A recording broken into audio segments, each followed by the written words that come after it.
Good evening. My name is Mark Ellison and I'm in the policy track. The topic of my cybersecurity practicum will focus on the comparison of air-gapped networks and federal policies as a solution to medical equipment security. Initially, I was focused on the concept of air-gapped networks and how they help with protecting sensitive public-facing network infrastructure that does not need to be readily accessible to external entities. Air-gapped networks are just internal networks that are not connected to external connections like internet service providers or wide area networks. Air-gapped networks are mainly used for protecting sensitive equipment that does not need to be accessible to external entities.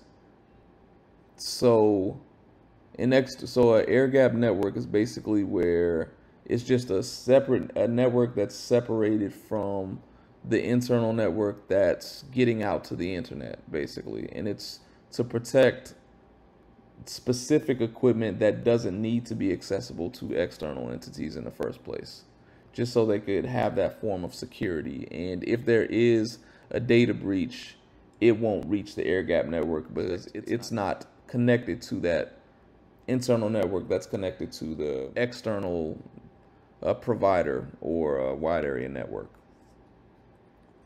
So upon receipt of the feedback, I decided to narrow down the scope and focus more so on specific equipment that would benefit from not being public facing and a part of an air-gapped network. And in this case, I decided to focus on medical devices and how they can be tampered with to cause hurtful or fatal issues with patients. So the medical devices that I'll be focusing on are things like drug infusion pumps and pacemakers. Over the past few weeks, I've been focusing on gathering sources and organizing the overall logic of the report. I've mainly been focusing on reports and articles that pertain to air-gapped networks and their importance to medical equipment within medical facilities. More specifically, I've been focusing on the following details regarding air-gapped networks: network infrastructure, network diagrams, specific devices that should be part of air-gapped networks, limitations, weaknesses, strengths, and security structure.